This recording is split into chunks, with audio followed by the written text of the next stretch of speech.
Hello guys, I hope you're very well. Today's topic is designing and organizing an online course. Ready? Let's start. So first of all, think about the advantages of online courses. Everything that you think it's good about them.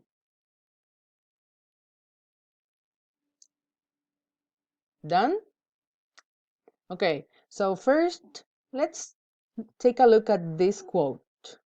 The most effective teaching principles apply regardless of modality and often stand the test of time.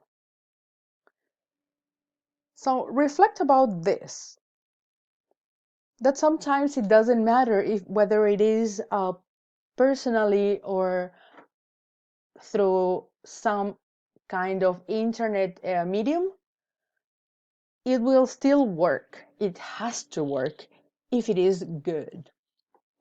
So now let's take a look at the advantages. Encourage faculty to student interaction. They encourage student to student interaction. They promote active learning. They communicate high expectations. They facilitate time on task. They provide rich, rapid feedback. They respect diverse learning. Now, this study was conducted long time ago in 1987, and up to these days, they are still referenced by online course designers as best practices. What do you think about that? Before you start organizing an online course, you have to consider some things. For example, first, the materials that you will use to teach your course. You need to establish a time frame. And you need to establish the general objective. Every time that I get a course, first, of course, I have to know what subject it is. Then I usually get the general objective because I can't choose it. Then I have to select the materials that I'm going to use. I have to know how much time I have. For example, a TCP is 1 semester. Now, that 1 semester is usually 4 months. And then I can start organizing everything. In order to learn how to organize an online course, we're going to study the ADDIE model. Now, the ADDIE model includes 5 stages: analysis, design, development, implementation, and evaluation. There you can see what ADDIE stands for. Now, let's take a look at the first stage, which is the analysis stage. In the analysis stage, we have to identify things. For example, we have to identify problems, the learning goals, the learners, and the time frame. Now, in the second stage, it's the design stage. In this design, we formulate a set of learning objectives that are required to achieve the general objective.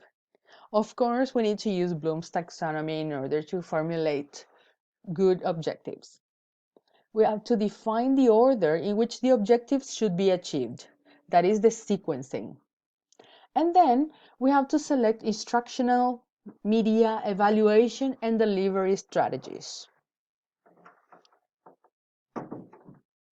The outcome of this stage will be like a blueprint that will be used as a reference to develop the course. So it will be kind of like a map. Now, this map or blueprint illustrates the curriculum structure.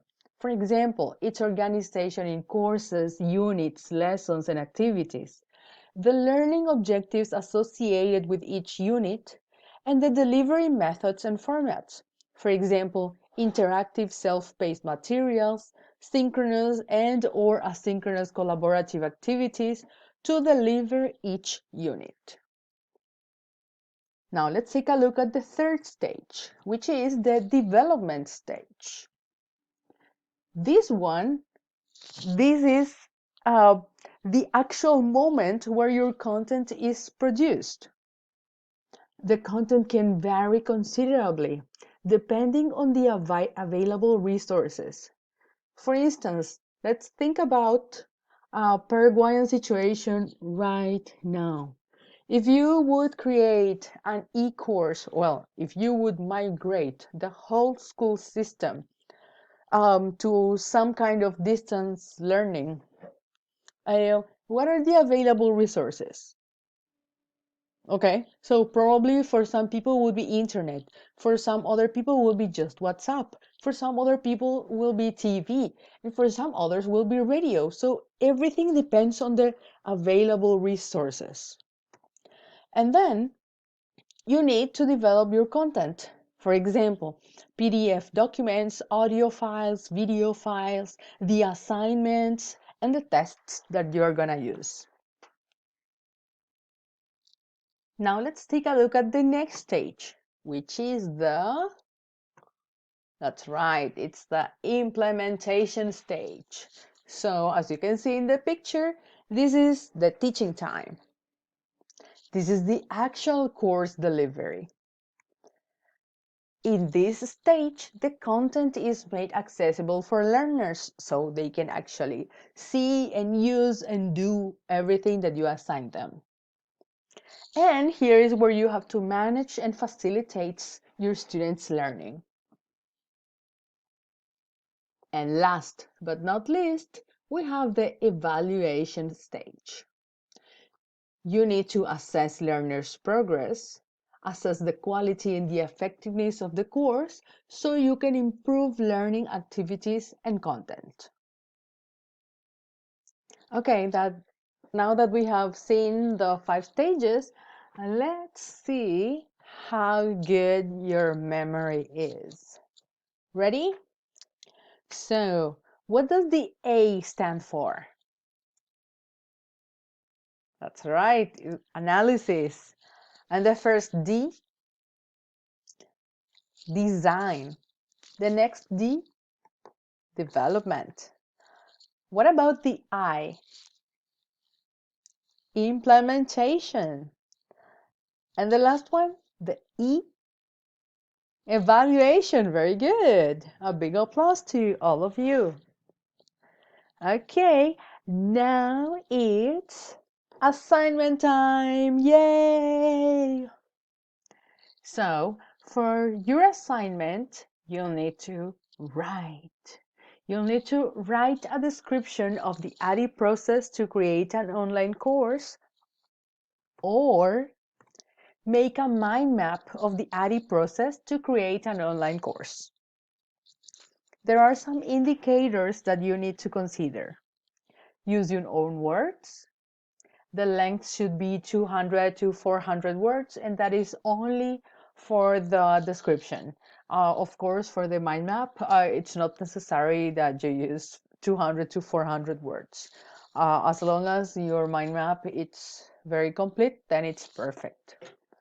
The deadline is this Thursday, April 23rd at 5 p.m., which is before our class. And you have to submit it on the assignment posted on Edmodo. If you have any questions, just send me a message on Edmodo or by email, and I'll be super happy to help you. Now, these are some sources that I use to make this presentation. First, the first link, it's from a university, and it's how to design an online course. That link is more abstract, but there's some interesting information there. Now, this second link, that one is a super helpful manual, which was written some years ago already, but everything that is there, it still applies. And if you ever have some free time, you can go over it, or even not just to read it all, but whenever you need some material to look for some information about e-learning, Well, that is a great manual, so you can use it. Now, the third link is a YouTube video explaining the ADI process in education. Okay, so this is it for today's video class, and I really look forward to reading your assignments. See you next time. Bye bye.